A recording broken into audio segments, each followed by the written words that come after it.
I do swear that I will be faithful and bear true allegiance to Her Majesty Queen Elizabeth II. 2022 was another busy and successful year for the Transit Police. We came out of COVID-19 and the release of restrictions that were put on the public and including ourselves. People returned to the transit system and we saw an increase in people using the transit system that exceed or come near to 80% plus of what we saw prior to the pandemic being imposed. We ourselves attended over 500 community events, a significant increase. Even pre-pandemic, we were difficult to reach those levels. The Transit Police, along with our jurisdictional partners, more than doubled the amount of projects that we saw, focusing on safety, education, and criminal behaviors. We were able to make the system and continue to make the system one of the safest places to be when out and about in the public. Our expansion and role as to what we've done sees us covering over 1,800 square kilometers of transportation routes, whether it be by sea bus, West Coast Express, buses, or rail traffic on the SkyTrain system. We have done, and you have done, an exceptional job in delivering on the initiatives and goals that we set out for 2022. In 2022, Transit Police issued a new strategic plan. The plan balances the need to prepare for future system growth and expansion, as well as taking into account the need to recover from the COVID-19 pandemic.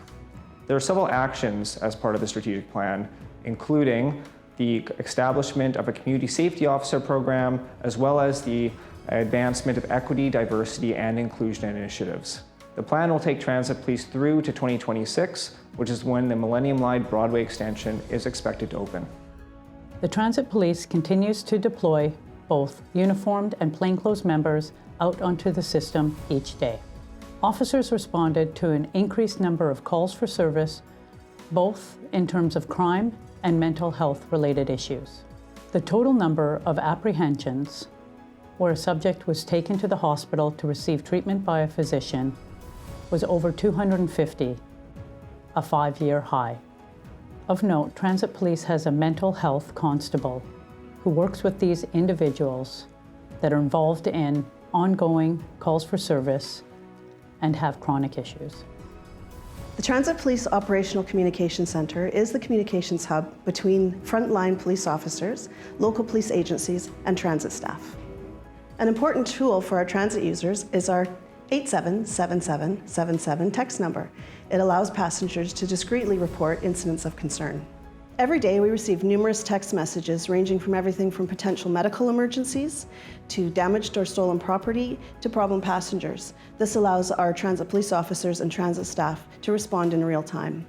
In 2022, over 2,500 files were generated from text messages, and we continue to encourage our passengers to report concerns as they see them.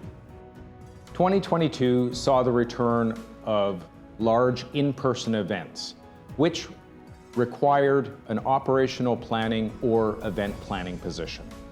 My role as an operational planning sergeant is to look at all of these events and figure out what our resources are going to look like.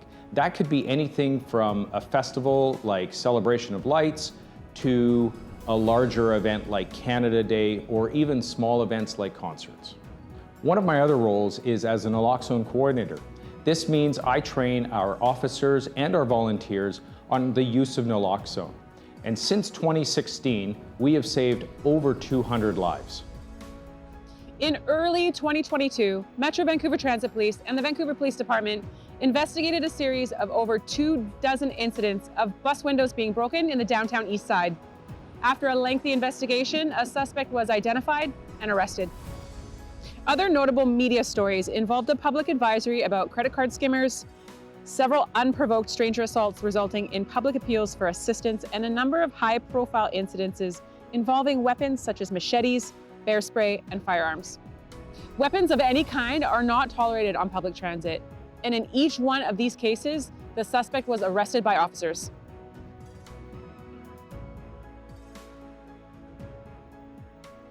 When we're out on the system with our dogs, we are approached by people all the time, and the first question they have is, "May I pet your dog?" That question is always followed up with the next question, "What's your dog's name?"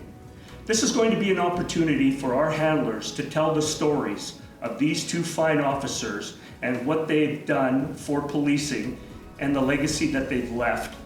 The transit police were excited to see the Blue Eagle Community Cadet programs expand into Surrey in 2022.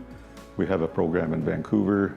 In 2022, when we expanded to Surrey, we were supported by the Surrey RCMP, Surrey Police Service, Options Community Services, Surrey Schools, and we were able to launch our program in February of 2022. So right now we have 37 youth registered, and we've had approximately 45 come in. That includes drop-ins. Our program is targeting Indigenous youth, 12 to 15 years, but we incorporate Indigenous teachings and protocols within our program. And so any youth that wants to learn about that, they're more than welcome to attend. We're extremely proud of all the efforts that everyone has made towards making transit one of the safest forms of moving about our region. People depend and rely on us to ensure that the system not only is safe, but that we also deliver that reputation of safety. None of this can be accomplished by just one person or one individual role within the organization. It is the efforts of each and every person that has made a difference. And as we improve and the systems improve, we know that the public is safe and protected when they take a trip with us.